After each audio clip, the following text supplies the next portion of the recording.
out the message to all of my friends. We'll be looking flashy in my Mercedes Benz. And if that's what your live events are all about, well, you got another thing coming.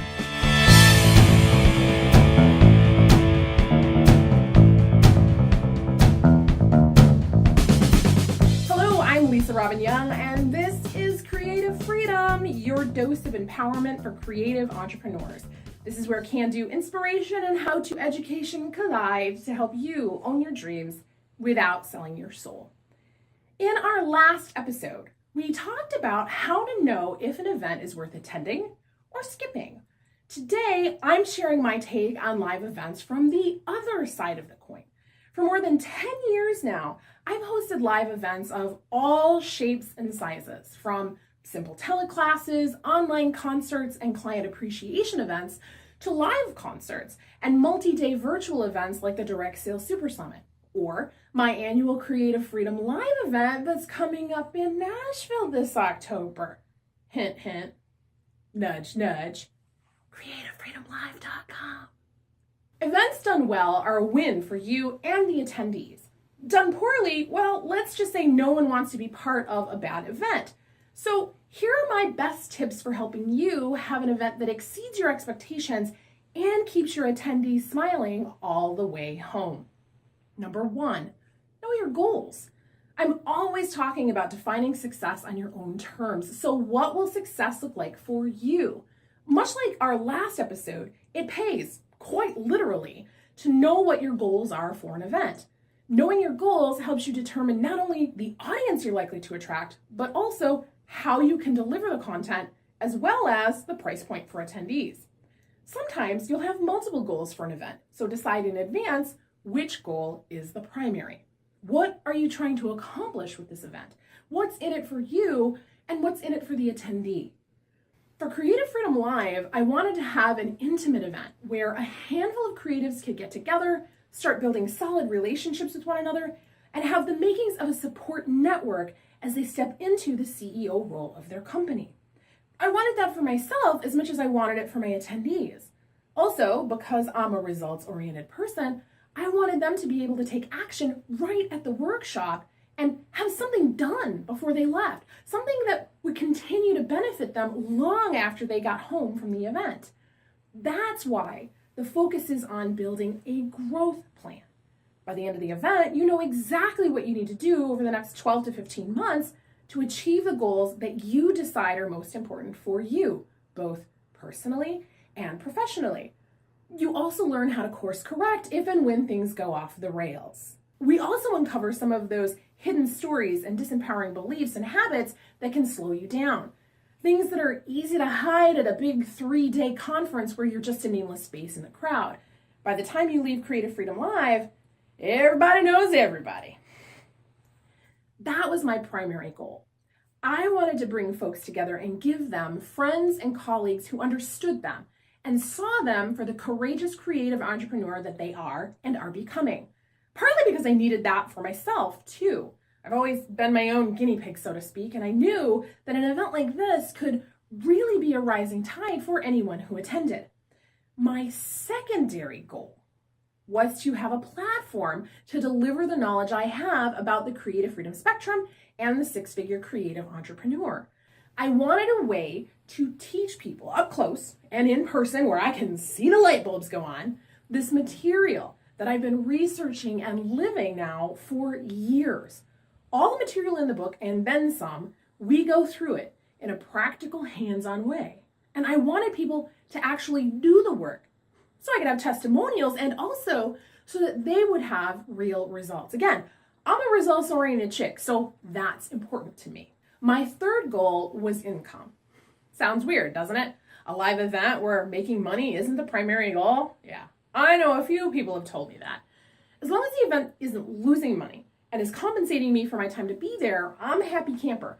That's why this event is currently limited to no more than 10 people.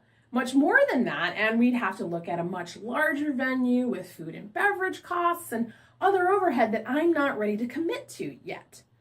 Now, if my goals change in the future, Creative Freedom Live might change too. But for now, those are my goals in that priority order, and I'm building the event that way. Number 2, know your audience. Just because you want to create a 3-day live event in Flint, Michigan, doesn't mean your audience wants to attend it. That's why, after you get clear on your goals, you need to get clear on your audience. Because you may find, like I did, that your preferred delivery method doesn't work for your audience.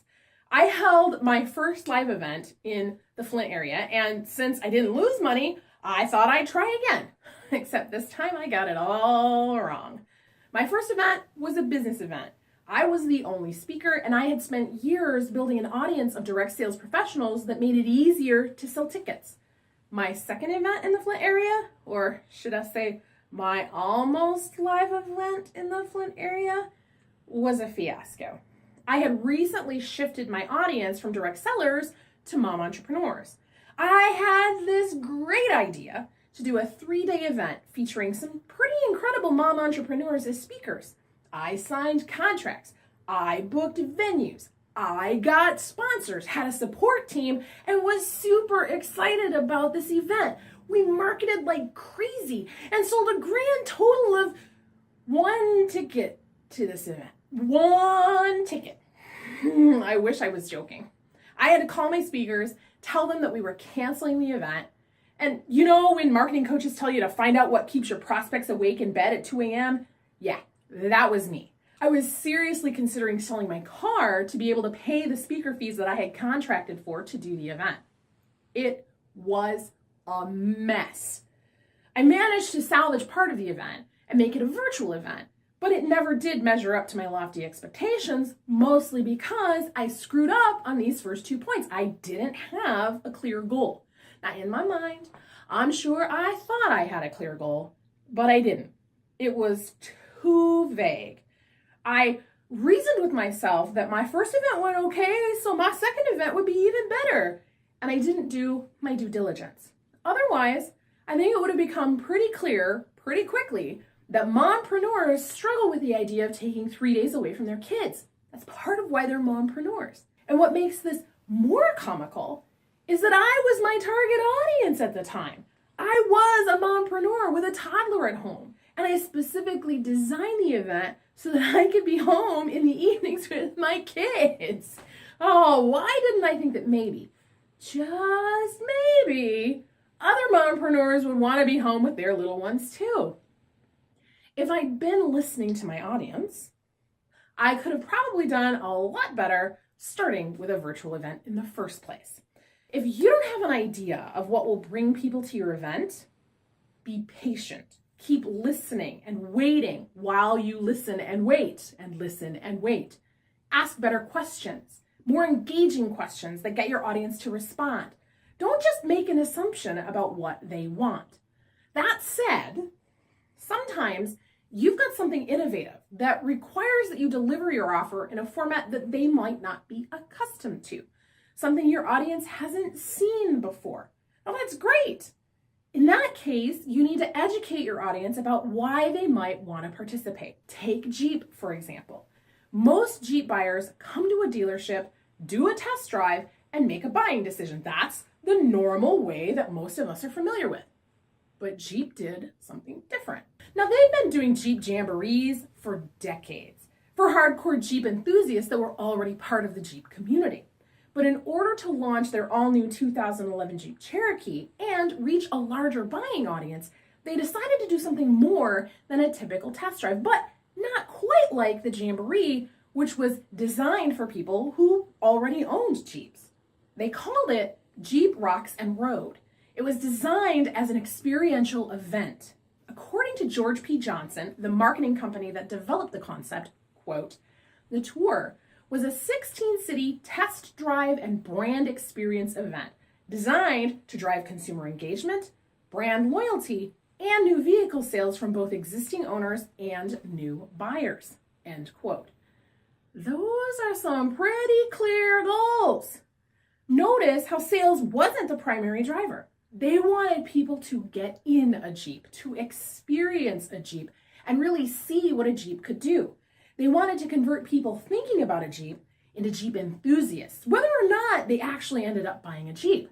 They They wanted people talking about Jeep, which they knew would lead to more people getting curious about Jeep and ultimately buying a Jeep. The marketing firm's website explains it thus, quote, "In a world of pavement-based test drives and mild semi-off-road courses, this tour brought the dramatic capabilities of the Jeep brand to life on extreme courses that tested the limits of the vehicle like no other marketing event of its kind." End quote. It worked. Jeep brand sales were up in the target markets. They listened to their audience and brought something new and trusted their gut based on a core audience that already told them that this kind of event would be doable. They also marketed well in advance, which we'll talk about in a minute. Number 3, start small. Smaller than you anticipate, and over-invite. My first live event, I was hoping for 20 people, I got 5. My last live event, I wanted 5 and got 3. For Creative Freedom Live this year, I'm shooting for 10, and I've already got 5 with a couple of months to go. That's how real momentum works. The next year is typically better than the last, so long as you're not changing tracks and doing something totally different the second year. When I worked with direct sellers, we talked about the importance of over-inviting to ensure strong attendance at your parties and events. I regularly encouraged hosts to invite 40 people because invariably, half the people you invite won't be able to make it right off the bat. That leaves about 20 people, and of those, something will come up for about half of them. Flat tire, they'll forget, something else will come up, kid gets sick, whatever. That leaves you with about 8 to 10 people at your party. The perfect number for an in-home party. And if you end up with more people in attendance, so much the better. So if you want 10 people at your event, you need to invite 40 to 50 people. And if you're inviting people online, the numbers are even higher because the conversion rates are substantially lower. An email will typically get a 3 to 5% click-through rate. That means if 100 people open that email, 3 to 5 of them will click through to your website to see the invitation to learn more about your event. You need 40 people to get that invitation. That means having about 800 people read that email so that about 40 people will click through. 800 people invited via email in order to get about 10 people to say yes to your event. And if you're using Facebook ads or something like that, the numbers go even higher. You simply need to reach more people before you'll hit the magic number. And that's why I say start small. Another way to get better results, better conversions, is to invite people personally. That's number 4. Invite personally when it makes sense. If I think someone is a good fit for Creative Freedom Live and I know them, I will sometimes reach out and give them a personal invitation. The know, like, and trust factor is higher, so they're more likely to say yes. Who do you think would get amazing results or really get a lot out of being at your event? Invite them personally. Number 5, start marketing as early as possible. Have you noticed that movie trailers are now running as much as a year before opening day? There's a whole marketing machine for major motion pictures here in the United States. And you'll start seeing trailers and teasers for a new movie in the Marvel Universe about a year before it drops. About 6 months before opening day, you'll start seeing multiple full-length trailers going live to keep momentum growing for the event.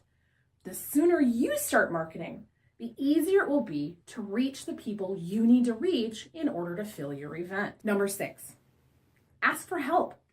Whether you've got a support team or marketing affiliates outside your business, you're delegating tasks to your team or event planner, or you're leveraging technology to do some of the heavy lifting, don't expect that you can pull off an event all by yourself. Affiliate partners can help you reach more people. If you've invited other speakers to be part of your event, well, you've got a built-in list of folks that you can invite to help spread the word about the event. The more people you have helping you to spread the word, the more likely you are to reach your goals. Number 7, honor your commitments, or don't make them.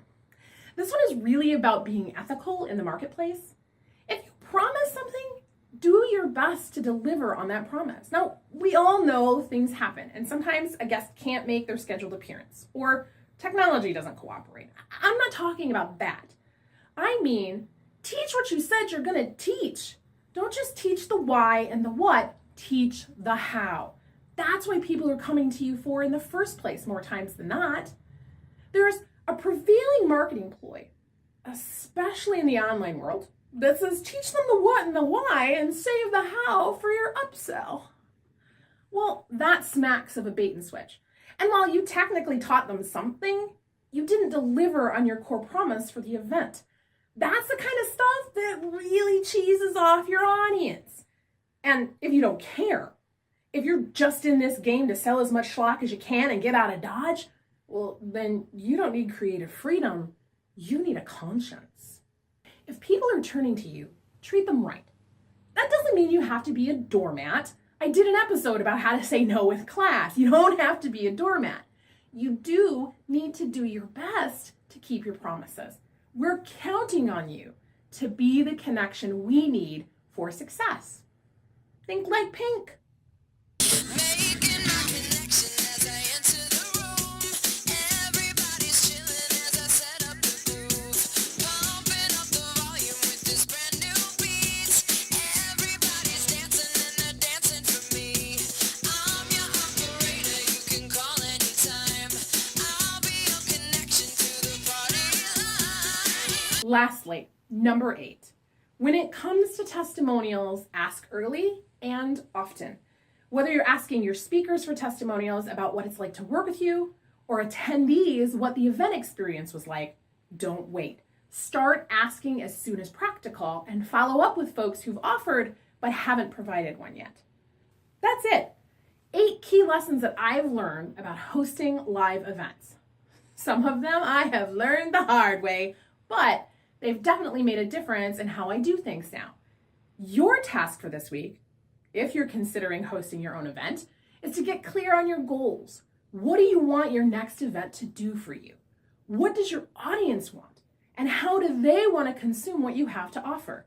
If you're not sure, ask. And speaking of events, if you're curious, you can learn more about my live event at creativefreedomlive.com. I'll put a link in the description so that you can just click and go. Are you an official member of the Rising Tide yet? No? Well, what are you waiting for? It's free, and it comes with other bonuses only available to members of our Rising Tide. You can learn more when you click the Rising Tide link on the website.